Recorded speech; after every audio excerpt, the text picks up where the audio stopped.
It's at Amherst, Chemical Engineering, Polymer Science 757, Polymer Rheology, H.H. Winter, Lecture 15A.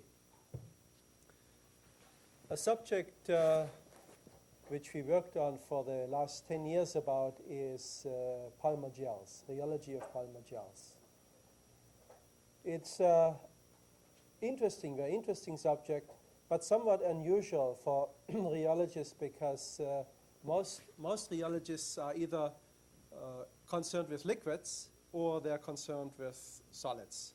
But with the gels, we're somewhere in between. And it's a wide open area, so you can really discover things and you can do things early, which is easier than coming in late and having to do the more difficult tasks. Now, I'm just listing here the number of students of my group who worked at this subject at different times. François, Chambon opened up the area, but then there were all kinds of other interesting discoveries and analysis. And so you have those in your handouts. Also, you have a list of the literature coming out from our group. Now, in that literature list, when you take some more recent papers, you find reference to all the papers in that subject. So you should have all the information at hand. We also had collaboration with colleagues here in Amherst and outside. So it's quite an interactive task. Now, gels are used in nature, used by nature extensively. It's those slimy, sticky materials that you find maybe at ponds or at seashores or internal body fluids, whatever. So they have very interesting properties, but they are used only to a limited amount technologically. Here I brought a gel, and you can see it's very soft, and my pin here is sticking to the gel. That's also characteristic of the gel. See how large the deformation is I can impose on this material, and you can use that as sealing materials, for instance. It's used commercially for that purpose. Now here I have another sample for you. It's a thin film of material which is cross-linked, but it's not uniformly cross-linked. On this side, see, I put it between two plastic sheets, and when I take off one sheet, it's sticking to the bottom, and it's not sticking to the top. Now, the top part of that sheet is cross-linked very far, and the bottom of this sheet is cross-linked much less. It's close to the gel point. So it's much more sticky, and I can show you here. See how hard it is to peel it off, and to stick something to plastic like this. It's it has to be quite sticky to do that. So those are characteristics which we have on the gel materials. Industrial applications are listed here. A few of them are listed. The gels occur as intermediate states when making composites with a cross-linking matrix. So the matrix goes from the liquid state to the solid state, and at some intermediate points you have a gel, and that's where some of the important properties develop of that composite. For instance, the adhesion of the matrix with the fiber enclosures is occurring at the gel point. The wetting capability of a liquid, when you're spreading a liquid on a surface, that type of wetting, is combined with the starting connection between polymer molecules, so the starting cohesion. And that type of combination at the transition from liquid to solid allows you to make very good adhesives or sealants. Those are the examples I just showed you. I think many adhesive materials are made near the gel point. Another interesting quantity is the damping capability of damping, which is typical for gel materials. They're somehow very lossy because of their liquid-like character. A liquid by itself would have even a stronger damping capability, but it would leak or it would just run down. But for damper, you need the solid, which is most liquid-like, and that's a material near the gel point. So a gel layer between two sheets, solid sheets, could form a nice composite.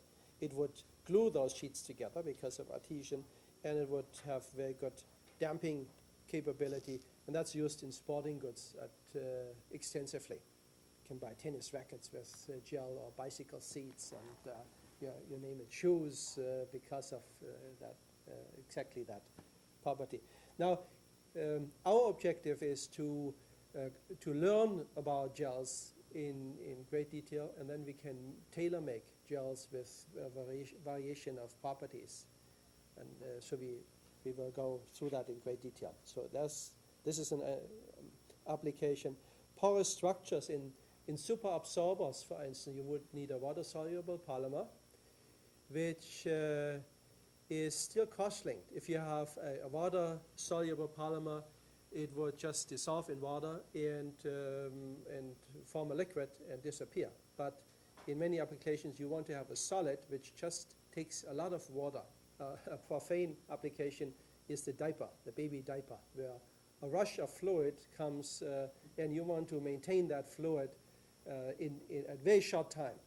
So we're using super absorbers which are only lightly cross-linked so that they can swell and have lots of room between the cross-links for the water.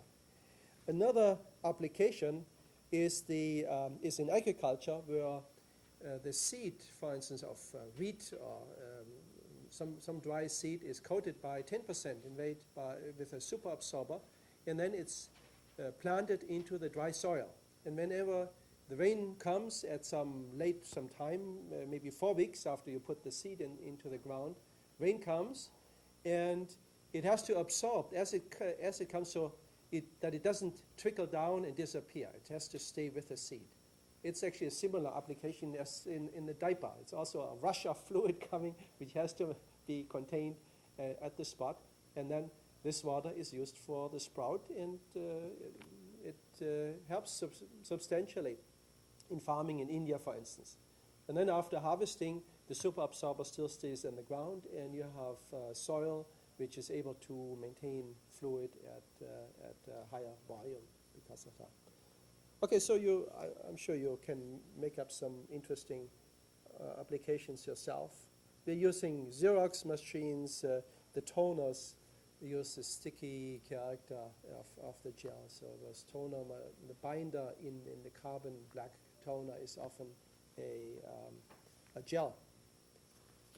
In thermoplastic elastomers, so you might cross-link polymers during the cross-linking reaction and break cross-links as you go along, and then you get a cluster distribution, molecular sizes in all ranges, and get interesting viscoelastic properties for material. And that's an interesting material. Now, schematically, the gelation problem goes something like this. You take small molecules which you are cross-linking into larger clusters. The extent of reaction goes from 0 to 1. P would be the number of cross-links divided by the number of possible cross-links. So if you really get complete conversion, P would be 1 at the end. We don't worry in the moment how those molecules cross-link into larger clusters. It could be a chemical bond or a physical bond. But we just realize that those small molecules are forming larger clusters. They're growing in size as the extent of reaction occurs. The material can be still put in solution, so it is called a sol. The cluster size distribution goes from the largest cluster, which is formed, to the initial size of the size of the precursor. And you have a broad distribution of molecular sizes. At the gel point now, this cluster size diverges to infinity, or diverges to the size of the sample. That's a percolation threshold, the state in between liquid and solid, and then beyond that you have a fully cross-linked material, a rubber, and it has some loose molecules in here which continue to cross-link, and at the end the whole material, the macroscopic sample, is just one molecule.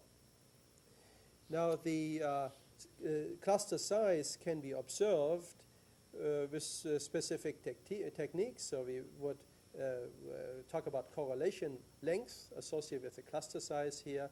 And in a rheological test, this would be proportional to 1 over the frequency and to some exponent, which depends on the specific structure. And in the cross-linking gel, we would look at the correlation lengths of holes in that system. And those holes are vanishing as the network becomes more and more perfect. Okay? So now we can observe that transition in many different ways. The ideal definition of the gel point, the transition from liquid to solid, is given here. The weight average molecular weight diverges to infinity.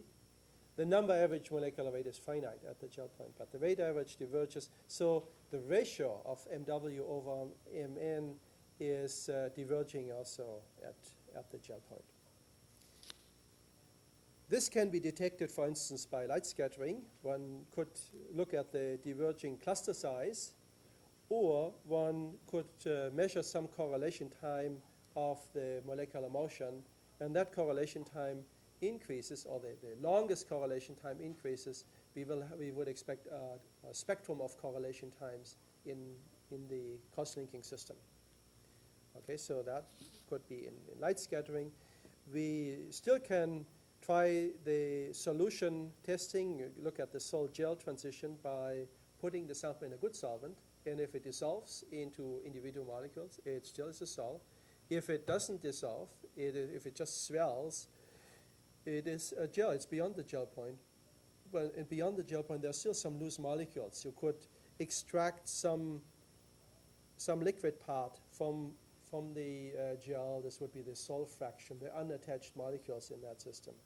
You can imagine that at the transition from liquid to solid, you have a hard time distinguishing the swelling from dissolving, because there's hardly anything which could be swelling. And the method basically fails near the gel point. It's an extrapolation method. You can apply it nicely to the sol, nicely to the gel, but and then towards the gel point, you don't know really what's happening anymore. But the range of the occurrence of the gel point can be identified with that type of test. Or later on, when we use rheology for characterizing the sol-gel transition, we always can confirm our result with that type of test and see whether a material which we would call a gel from our rheological experience, whether this is really a gel or whether it can be dissolved. And all of this agrees very, very nicely. I will concentrate on rheology as a measure of the gel point or the gel transition altogether. We will use equilibrium properties like the viscosity or the equilibrium modulus, and we will use dynamic mechanical properties for characterizing the material. A typical fingerprint typical rheological fingerprint, as it has been classically reported in the literature up to 1985, and you still find that quite extensively. That typical fingerprint would look at the viscosity of the material, which increases as the cluster size increases. Here again is the cartoon of increasing cluster size. And so as molecular weight increases, the viscosity increases also, and it diverges at the gel point. Beyond that, you have solid behavior, and you would apply a different test. You would apply a tensile test, stretching the sample and measuring the stress. When you stretch the sample, you put in a stress, and then it relaxes, but it cannot relax completely. It relaxes to some finite value, which is called the equilibrium modulus, and that modulus increases as the cross-link density increases or as the conversion increases in time. The processing of a material would occur, like RIM, reaction injection molding processes, for instance, would occur very early on here. You would try to avoid the gel point. Now, in In many systems, the gel point is at about 50% conversion or beyond that. But if you have a cross-linking system which has a lot of functional sites on the molecule, then this conversion moves to smaller and smaller values, and you reach the gel point very early. And you have a hard time processing a material before hitting the gel point. You want to shape your material in the liquid state, and then when the shape is there, you can cross-link further and freeze in your structure by cross-linking in this case. Okay, so in this case, you would want to know information about the occurrence of the gel point just to avoid it. That would be one application. And it's used industrially for developing of new materials which cross-link and for postponing cross-linking, for tailoring this type of material. Now, another application would be making material near the gel point because of their sticky and damping properties. So we would like to know more, like to have more information in this range. And then for the composites or fully cross-linked materials, you go over to this state. And you have to go through the development of properties to reach this final state. And the properties of a composite, for instance, as I mentioned, depend on the way you're going through that. Now, not only those classical properties are of interest. Here we would start with a Newtonian liquid, and that would be something to characterize a Newtonian liquid of a precursor of low molecular weight, or the Hookean solid at the end. And everything in between would be hard to model, especially with the singularity. What can you say about a material which has an infinite viscosity and a zero modulus? But we get more information immediately when we look at the longest relaxation time. The initial material, precursor, say, of low molecular weight, has a very short relaxation time. This relaxation time increases as the cluster size grows with cross-linking reaction, and then the longest relaxation time diverges at the gel point because the longest relaxation time is associated with the relaxation of the biggest molecule, of the biggest cluster. And the biggest molecule, which still can relax at the gel point, is of infinite size. And therefore, the longest relaxation time is also infinite. And then as you keep cross-linking the material, the material becomes more perfect. The holes are disappearing. There's no transient behavior in the material anymore. And at the end, you have a Hookean material, has a very short characteristic time, has an instantaneous response. So the characteristic time, again, is very short. But at the gel point, the longest relaxation time is diverging. And we would like to model that divergence, and you will see that's very easy to do with a little more information. So please be patient. We will look at that in a moment. Now, another way of making gels is going like this. We would take a cross-linking species consisting of, say, cross-linking molecules. We would have two types of molecules. We would have long linear molecules, precursor molecules, and we would have, say, cross-linking molecules which are able to react with those ends of the linear chains. Now, the stoichiometric ratio of the two affects the development of the network, the statistics, and it also determines the properties of that system. Now, if you have just the same number of end groups on the crosslinker as on the linear chain, that would be balanced stoichiometry. Our stoichiometric ratio is here the number of crosslinker ends divided by the number of linear chain ends in the system. Now, if those are balanced, if this is 1, you form the perfect network, and you can measure a modulus. This is a modulus, the equilibrium modulus, which we are drawing, which is the highest. It's the rubber with the highest modulus. And we assume that we are far away from the glass transition temperature. Let's not talk about TG in the moment. I will come back to this. Now, if you increase the number of cross-linking molecules, then the network is less perfect. Let's go to the extreme here. Let's assume you take lots and lots of crosslinker molecules, and then you would develop a structure where for every linear chain you have two crosslinking molecules, and they're just end-capping those chains. So you're never forming a network, because all molecules are just end-capped with crosslinker molecules, but they cannot connect into a network structure. And the limiting case is listed here with a stoichiometric ratio, where you just form enough crosslinks so that you're at the liquid-solid transition. If you would put in more crosslinker molecules, you would have too much end capping, and you would never have the percolation phenomenon. You would never hit that limit. Let's look at the other side. Let's assume that we have just a few crosslinker molecules, just very few. Now, what would happen? For every crosslinker molecule, which I chose to have 4 functional here, you would find linear chains, and they would just form star molecules. And those stars could not connect into other molecules because there are not enough crosslinker molecules to form the network. Now, again, there's a limit. There's a lower stoichiometric ratio where you just form a cluster big enough that you get the percolation phenomenon, that you're just at the transition from sol to gel. If you are at that stoichiometric ratio, you can dissolve your system. It never reaches the gel point, complete conversion of the reaction. Also here, it never reaches the solid behavior. It's also always a sol.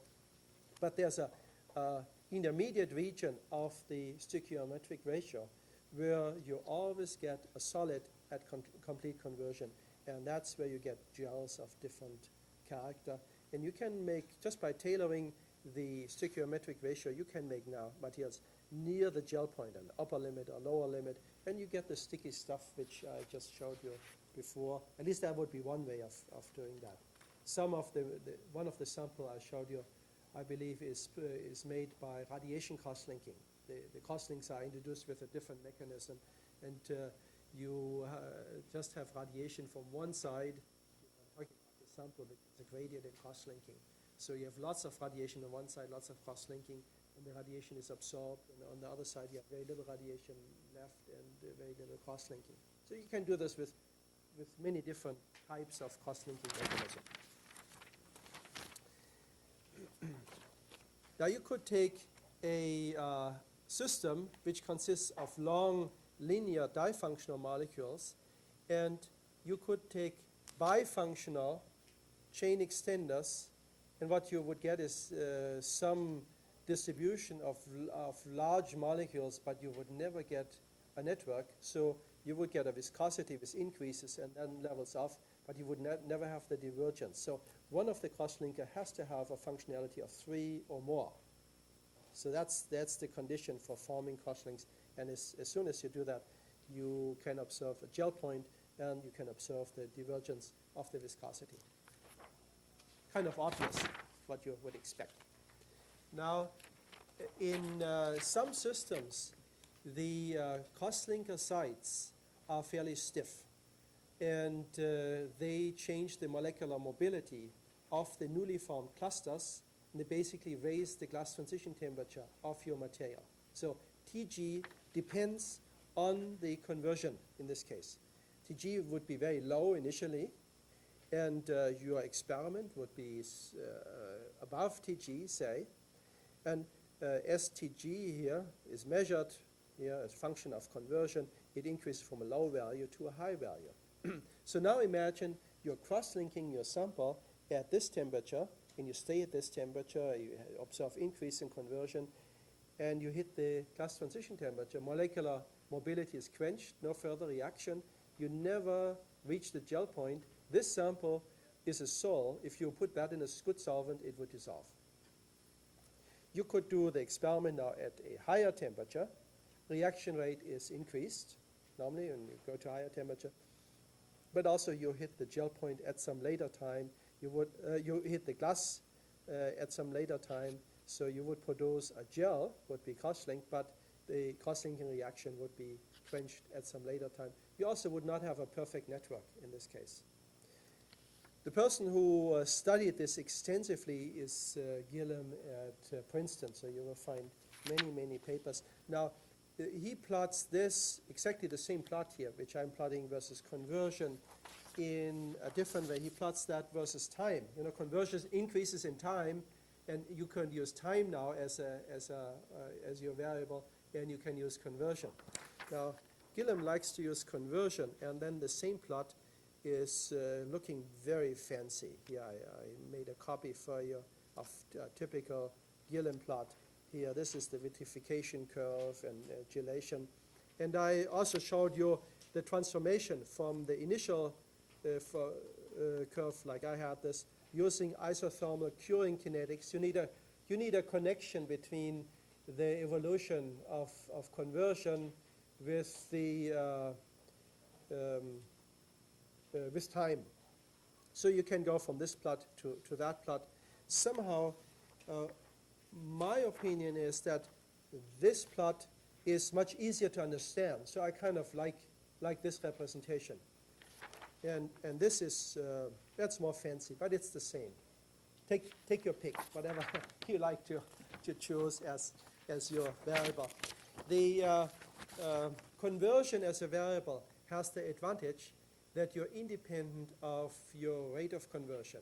You know, when you plot everything versus time, then you get different plots when you cure fast or when you cure more slowly. But the conversion itself, P, is an independent parameter of your evolving network, independently whether you got it at constant temperature, which is high or low, or variable temperatures, or whatever. So the conversion is really the interesting parameter we should be looking at. So I think that's my preferred way of plotting Gillum's plot. In industrial applications, say when you have a prepreg to make the body of a car, you would have a crosslinking matrix filled with lots of fibers. And the matrix, the prepreg material, matrix plus filler, would be in a lump, and you put that into a mold, a compression mold, and make the bumper, for instance, or the front part of a automotive. That's standard now. Most cars are actually produced that way. To compress that lump of material which you're putting into between your two approaching surfaces, you would like to have low viscosity. And to achieve that, you would take your material and you heat it up. So you're lowering the viscosity by going to a high temperature. You're lowering the viscosity, going to high temperature. But as you increase the temperature, the curing reaction sets in. And the second mechanism, the increase of viscosity due to the crosslinking reaction. Here, this would be drawn at, say, at the final temperature. If it's already hot, you would jump from this viscosity to that viscosity. And then if you would heat instantaneously, and then crosslinking would build up the viscosity like this. But in a real case, you need some time for heating up, and during that heating, you already have a crosslinking reaction. And you have to make sure that you you close your mold at exactly the right time. Otherwise, the forces are too large, and you get incomplete filling, and everything is going wrong. It would be easy to tailor a process like this if you would have time, if this process would go on for minutes. But in car manufacturing, the cycle time for making a body part, if you're closing the presses, and the takt time for doing that experiment, for doing that production, is traditionally known from metal forming. Put a metal sheet between approaching mold halves, and you perform that deformation. So everybody in the business now wanted to have cycle times as fast as in sheet molding. So this diagram, which I showed you, where the viscosity goes to a minimum, has to occur in maybe half a minute or so.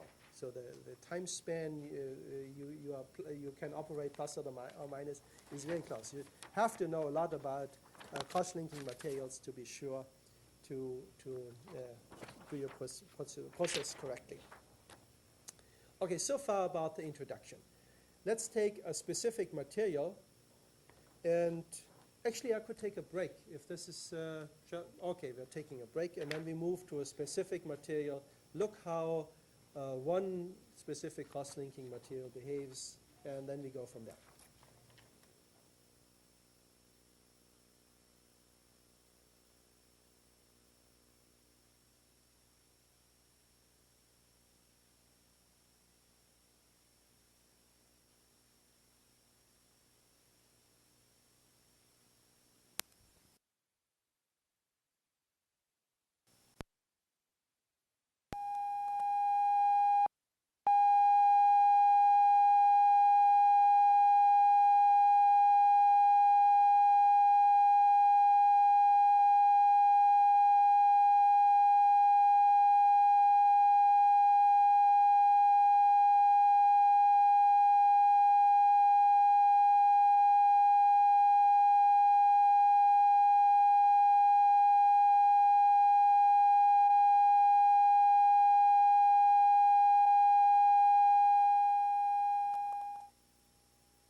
Of Massachusetts at Amherst, Chemical Engineering, PSC 757, Polymer Rheology, H.H. Winter, Lecture 15B. Initially, we had very little information about the behavior at the gel point. It was reported as a singularity, and we had no idea what to expect.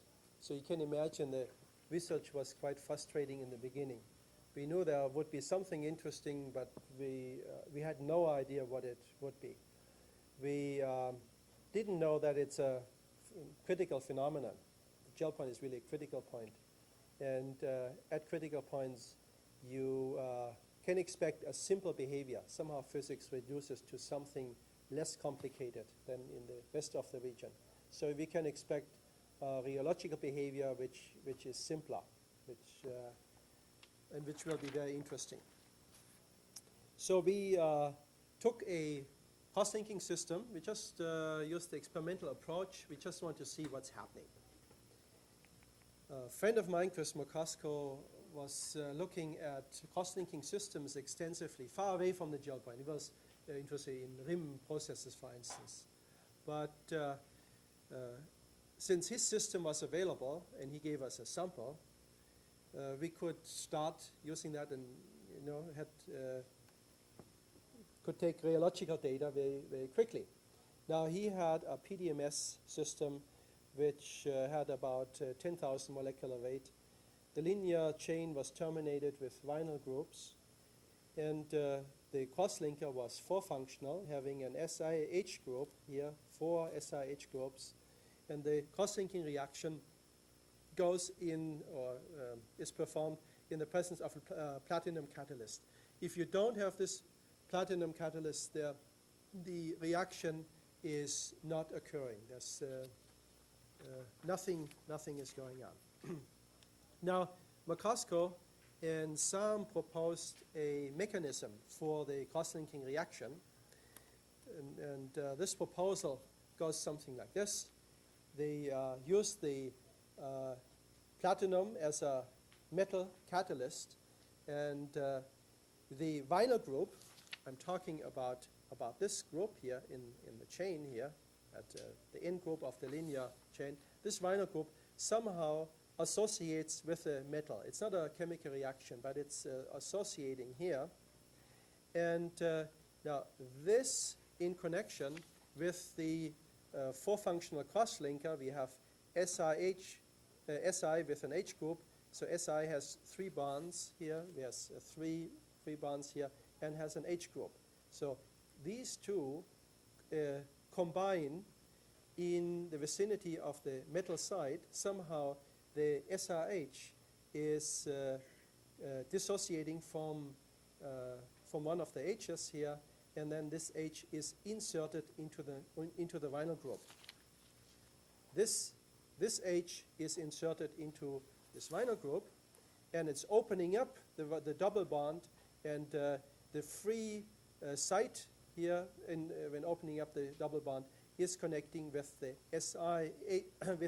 with the silicon atom. So we have the silicon atom, the open double bond, and H is coming in, and this is going into the chain, for instance. And the metal side now is free, and a new vinyl group is associating with the metal side. So that's the proposed mechanism.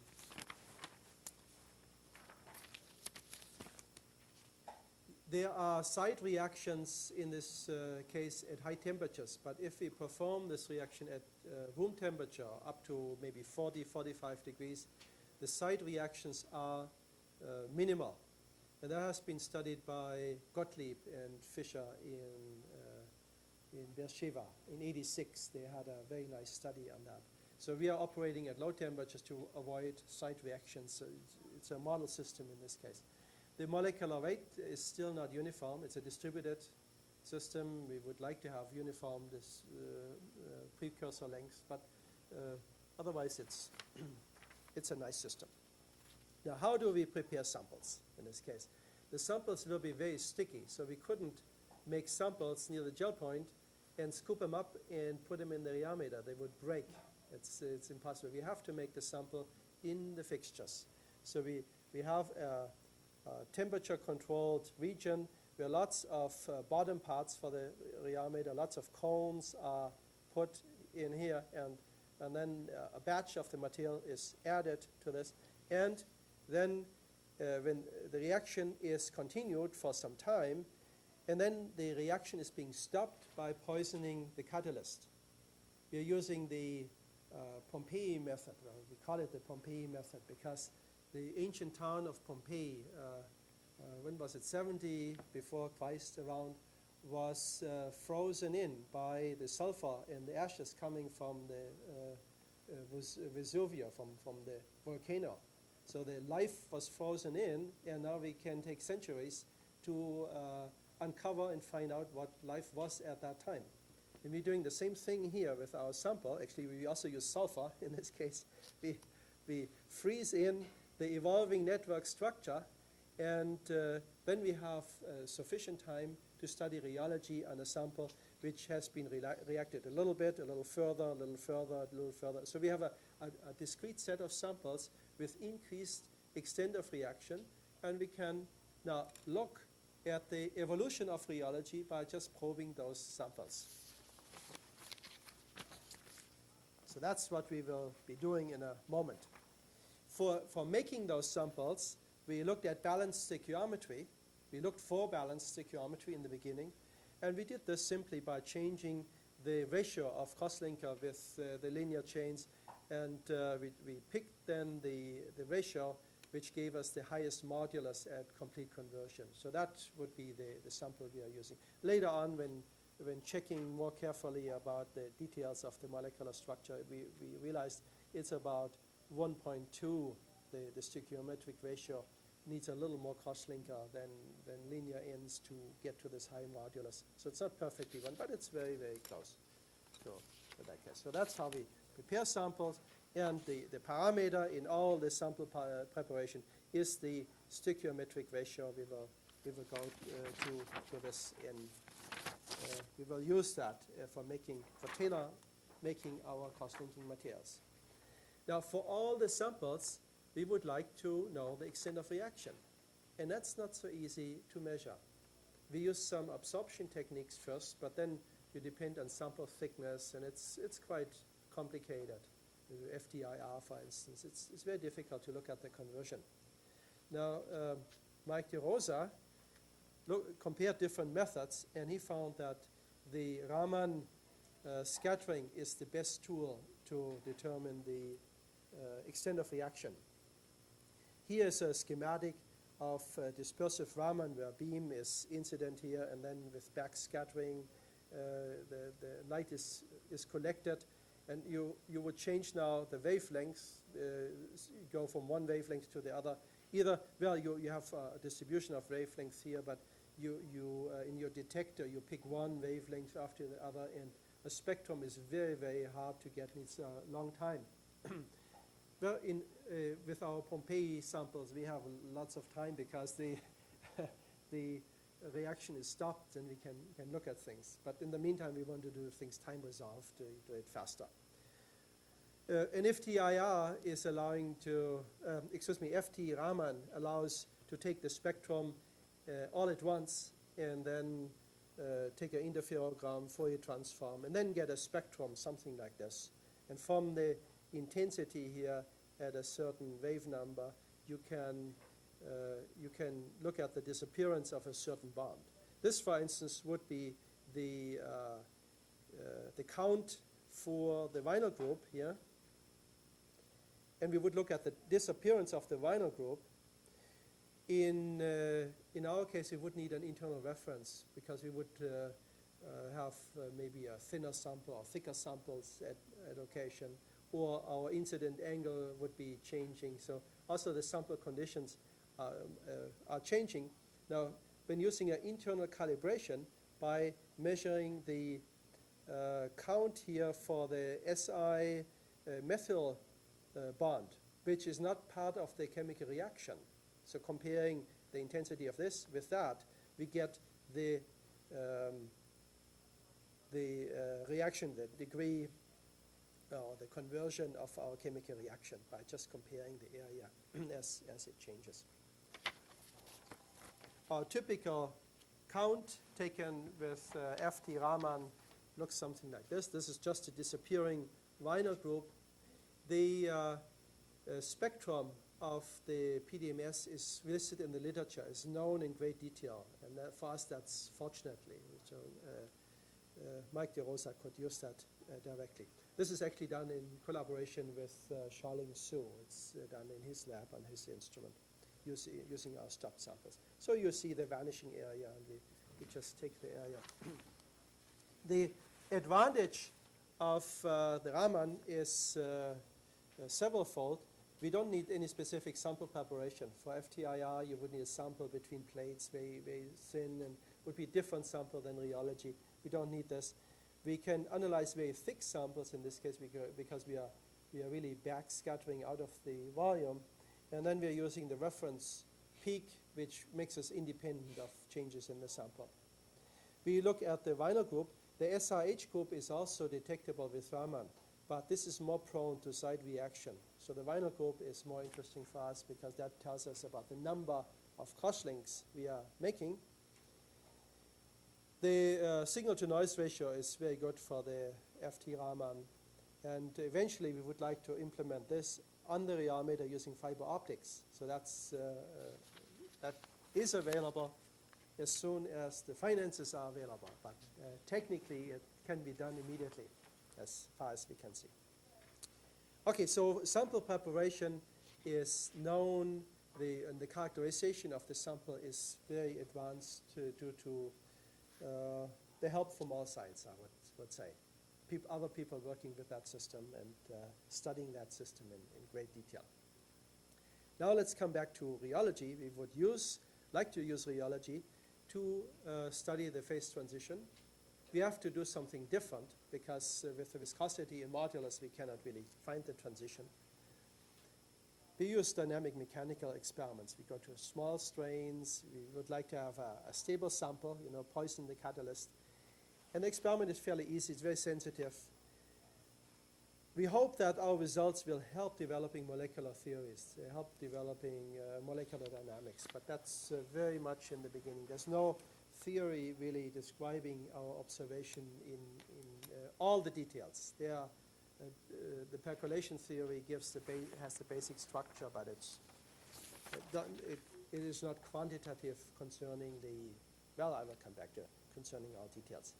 So the test we are going to do is the dynamic mechanical test, which we discussed in great detail. The advantage is that the probing time is equal to the period of one frequency. So even if the longest relaxation time of our gel diverges at the gel point, we still can do meaningful experiments at whatever frequency we are choosing. It's physically significant what we are doing. There's no problem with that experiment. In the case of measuring the viscosity near the gel point, you would attempt to measure the steady shear viscosity of a material which has an infinite relaxation time. Now, if you have a startup of a cross-linking material, here, let me draw this on the on the blackboard. We're looking at the startup of a shear flow at constant rate. So this would be the constant rate gamma dot 0, which we are choosing, and we would like to know the response tau shear stress as a function of time, and after some time we will reach, this is time, we will reach steady state. And this time for reaching steady state is in the order of the longest relaxation time. So if you have a material near the gel point which has a relaxation time which is infinite, you have a startup time in your experiment which is infinitely long. You're never reaching steady state. You're breaking your sample before you reach steady state. So all the people who use the viscosity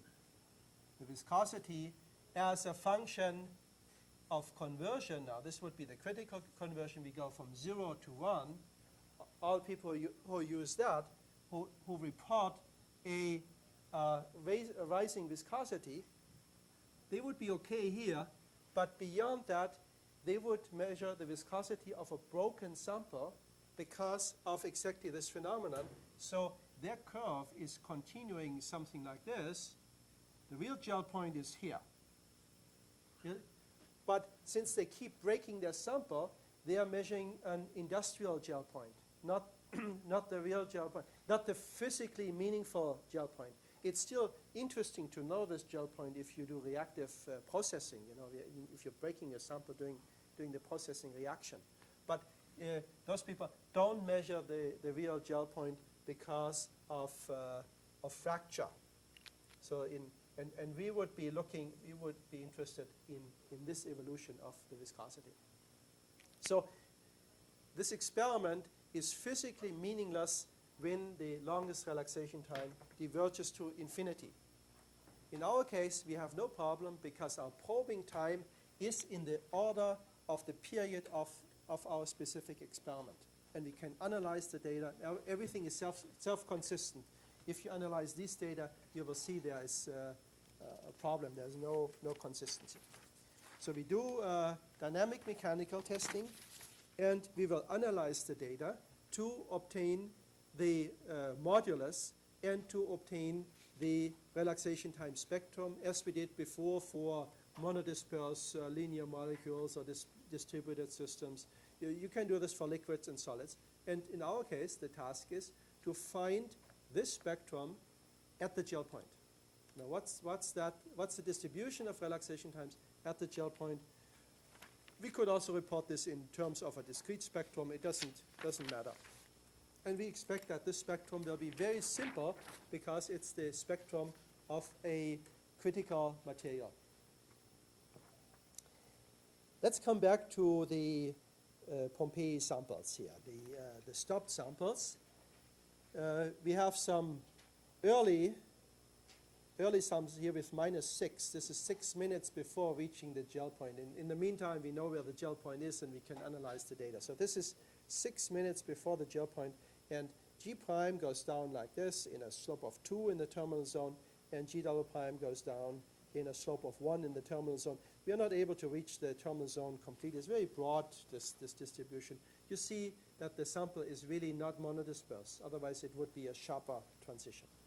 Now, when cross-linking a little bit further, this is -2 minutes from the gel point, the storage modulus has increased. Again, the terminal zone is shown like here, and the terminal zone of G prime is shown like this, but the two have moved closer together. Now, François Chambon, who plotted these, added a constant to those spectra. So those spectra are really on top of each other, but he added just a full decade to spread them out so that you can compare them a little bit easier. So here you see the constant addition on the log-log scale. So this is the early sample, the later sample, and then there's an intermediate sample where G prime and G double prime follow a power law, straight line, and beyond that, G prime has a terminal zone which levels off. That's typical solid behavior. And then as reaction continues, this solid level, this equilibrium modulus, that's what it is increasing in time, increasing with further cross-linking. So this is even more solid. And this material in between is the material at the gel point, or very close to the gel point. We could not make a material exactly at the gel point. It's a little bit before, a little bit after that. But basically, this power law behavior is the intermediate from that curvature to that curvature. And this by itself was a mind-boggling result. We are used to this in the meantime, but when we first saw straight lines for G prime, G double prime, after all the curvy pictures you saw before, it's quite amazing that you have such a simple fingerprint for the material for G prime, G double prime. In the meantime, we used Michael Baumgartel's program and converted the spectrum from the frequency to the time domain. This way we're getting the relaxation modulus.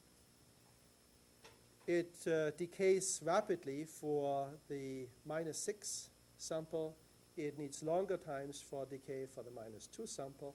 It decays in a straight line for the material near the gel point. See, it's not perfectly, it's still, the material is a little bit before the gel point. We put in the power law asymptote. And then beyond that, it doesn't relax completely anymore. This is the equilibrium modulus at +2. This is the equilibrium modulus at +6. So this is now the evolution of the viscoelastic behavior when you go through the gel point. No singularity involved. Within our time window, which corresponds to the frequency window, everything is finite. There's no singularity occurring, but we have to determine now where's the gel point. And our proposal is that this intermediate state is the gel point, this power law behavior. We are analyzing this in greater detail. And the modulus will then just be a power law with t to the -n. Relaxation is not occurring in a single exponential function, but it's occurring in a power law.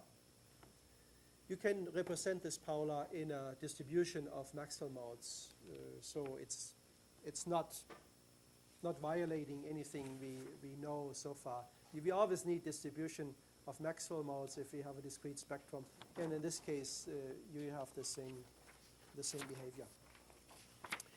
When changing the stoichiometry, this is a sample lean and cross-linking, lean and cross-linker.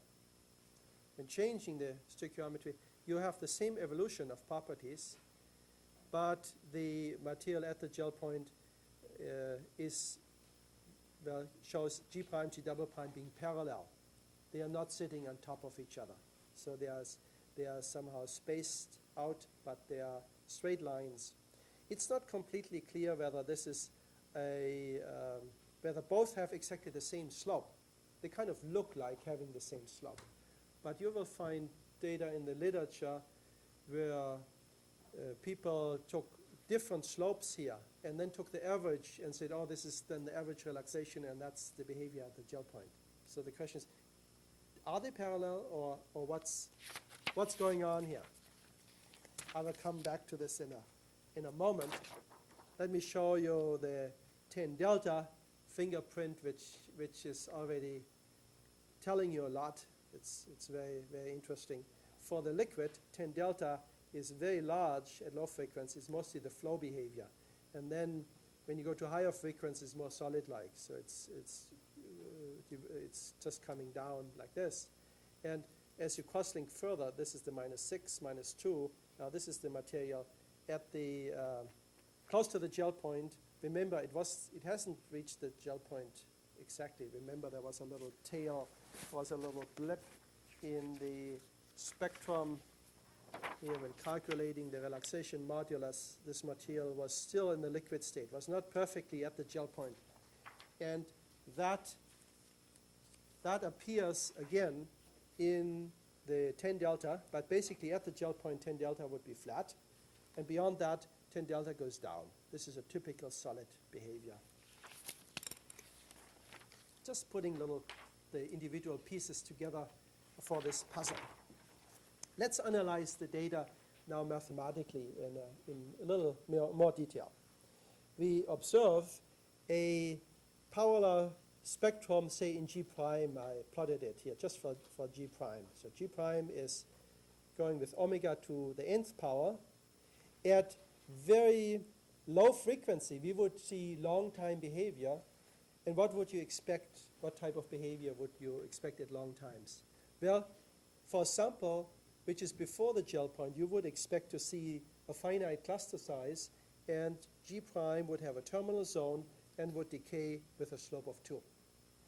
If your material is cross-linked beyond the gel point, then you would expect that at very low frequency this levels off here, and you have a 0 slope, and that's the typical fingerprint of the solid. You would have an equilibrium modulus of the early sample. So nothing specific is really occurring in this region.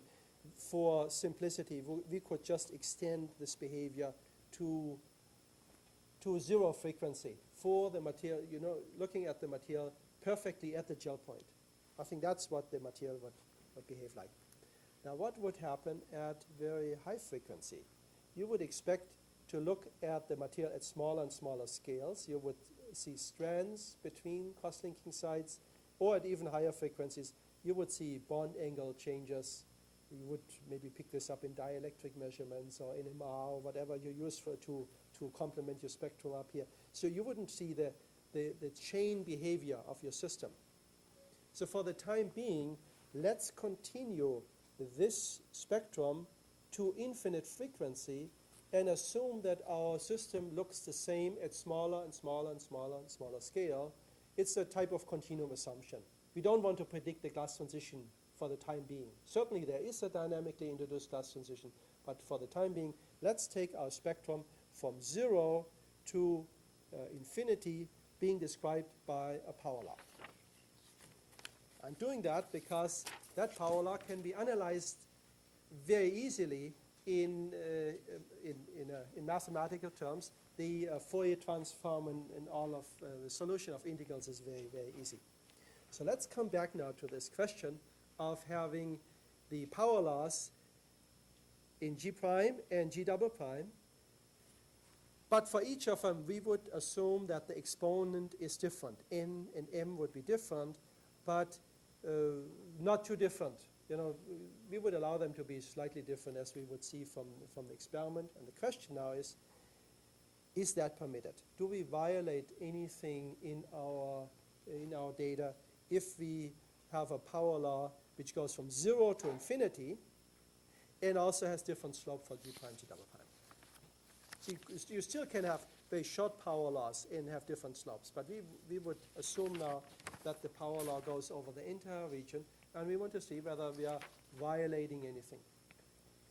There's a relation between the storage modulus and the loss modulus. That's the so-called Kramers Kronig relation. The homework which I brought today is asking you for doing an exercise with that type of relation.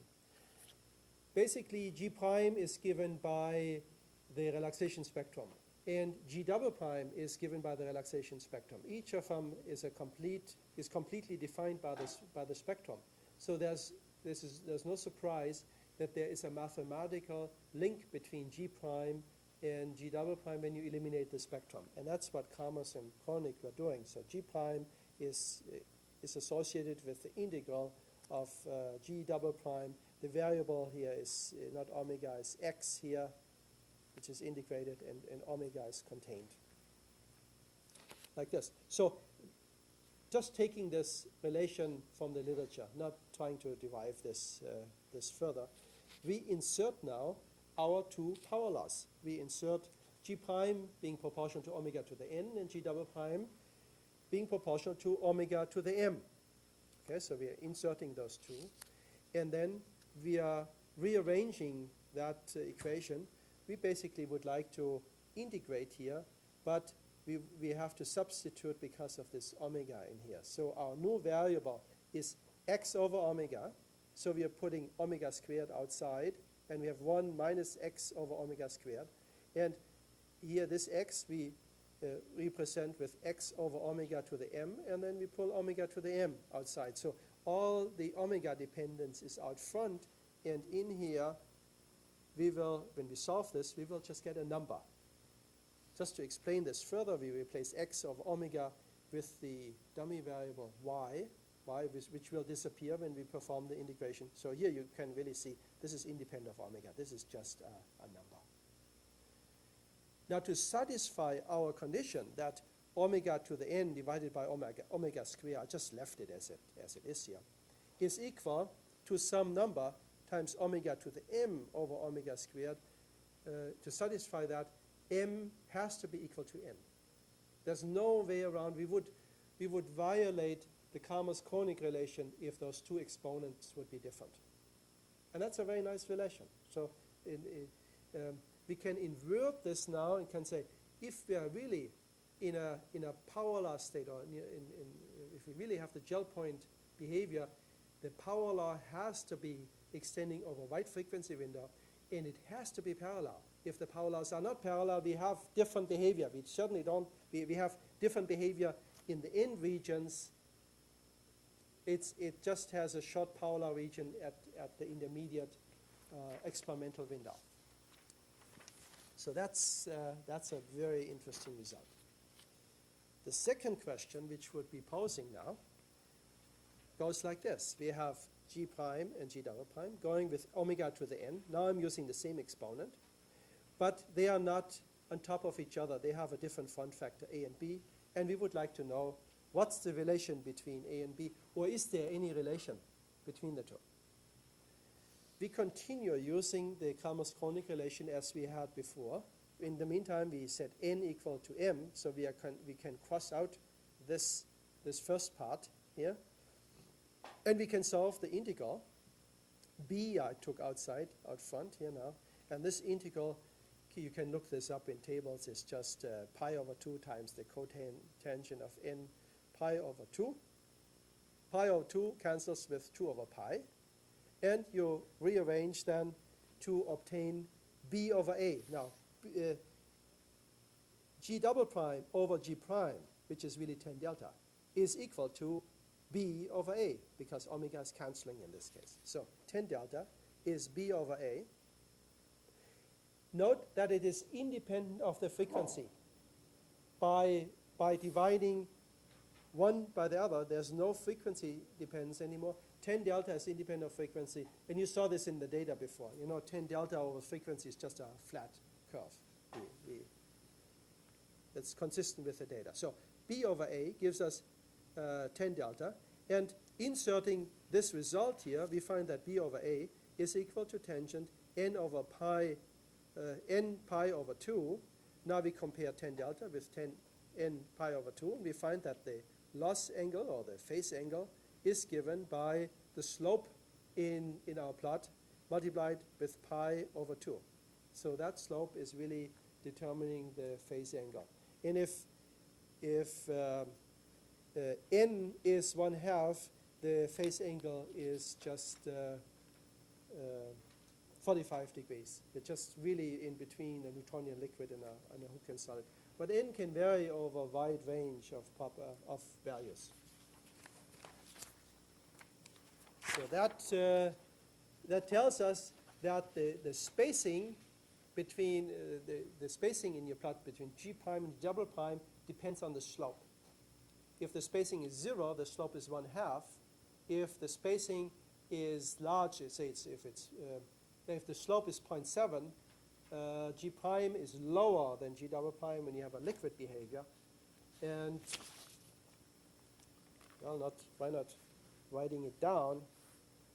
You have a steep curve here. If this is, say, G prime and is smaller than G double prime, so G prime is smaller than G double prime over the whole range, then you have n being smaller than 0.5. Excuse me, being bigger than 0.5, and it has to be smaller than 1. 1 is the maximum value. If it's 1/2, they're sitting on top of each other, and if n is smaller than 0.5, then g prime is bigger than g double prime. And if n is equal to 0, then the material doesn't relax anymore. Let me come back to this in a moment. Meaning of, let's analyze data a little bit further. We know that g prime, g double prime, or here represented with a complex modulus, go with omega to some power n. We can perform Fourier transformation under the assumption that the Powerlaw region goes from 0 to infinity, just taking Powerlaw over the whole range as discussed before. And then we just do a Fourier transform, and we find that the relaxation modulus of the material is given by a constant, called the strength of the material at the gel point, times t to the minus n.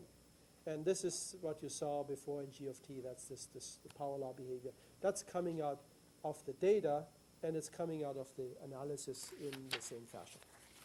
Now, this modulus can be inserted in the Boltzmann equation, and then you can calculate stress-strain relations in startup of shear. You can do some modeling. So this is the Boltzmann equation. G of t is replaced now with the Powerlaw in time. S is the constant, is put outside. And here, this is the equation. We call it the gel equation because it's a constitutive equation for the material at the gel point. The nice thing about this is that there's just one equation. They're not, when you talk about viscoelastic liquids, polymer solutions, polymer melts, or viscoelastic solids of various, there are many different choices of constitutive equations. But for the material at the gel point, you have just one equation, and that's it. And it's a limiting behavior for the liquid. The other limiting behavior for the liquid, when you look at the crosslinking material, is the Newtonian behavior.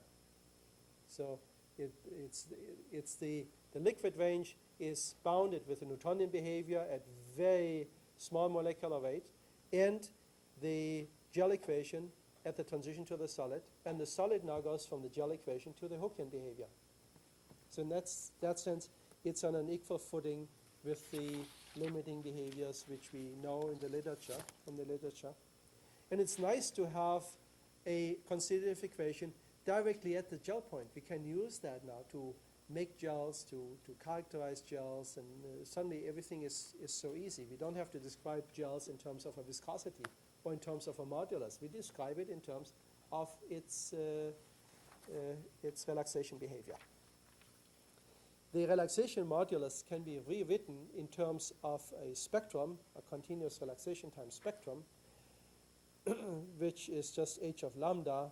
Again, this is a Powerlaw in lambda, and a constant is associated, some modulus and characteristic time. We have to find out what time that is. Here I took this time as the transition time towards the glass. There's some shortest time in the material which indicates the transition to the glassy behavior. There's no longest time. This spectrum goes from the shortest time to infinity. We have a viscoelastic material which has no characteristic time really. Its only characteristic time is the time which limits that behavior on its lower bound. It's a characteristic time for the precursor. But all the viscoelastic behavior is self-similar. It behaves the same in all length scales. And therefore, there's no characteristic length scale and no characteristic time scale in this material. It's quite interesting, that type of behavior. So this self-similar behavior, it actually was found by Chambon in his thesis. So, since I was involved, we call this the Chambon winter spectrum here. Now, actually, I was involved quite actively because it looks so simple now, but we went through quite some agony to find that and to go through the details of the analysis and have everything confirmed. In fact, the first times when I presented this in 86, there was a networks meeting, and I gave a talk about this behavior, and most of the audience were shaking their heads. You know, you're giving a professional talk to the specialists in the field, and they're sitting there, and they are always saying, no, it's impossible. And then people afterwards starting to explain viscoelasticity to me very patiently, because they thought I'm on the wrong footing here. But in the meantime, they understood also. They just needs a while to develop things like that. And the techniques are well established, and the behavior has been found in many labs and many different systems. So it was just the initial time.